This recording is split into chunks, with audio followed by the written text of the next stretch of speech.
اور ہم نے لقمان کو دانائی بخشی کہ اللہ کا شکر کرو، اور جو شخص شکر کرتا ہے تو اپنے ہی فائدے کے لیے شکر کرتا ہے، اور جو ناشکری کرتا ہے تو اللہ بھی بے نیاز ہے، لائق حمد و ثنا ہے۔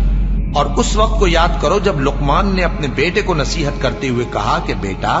اللہ کے ساتھ شرک نہ کرنا، شرک تو بڑا بھاری ظلم ہے۔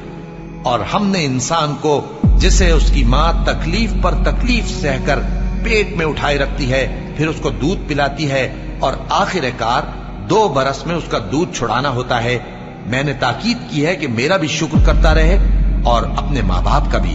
کہ تم کو میری ہی طرف لوٹ کر آنا ہے۔ اور اگر وہ دونوں تجھ پر زور ڈالیں کہ تو میرے ساتھ کسی ایسی چیز کو شریک کرے جس کا تجھے کچھ بھی علم نہیں،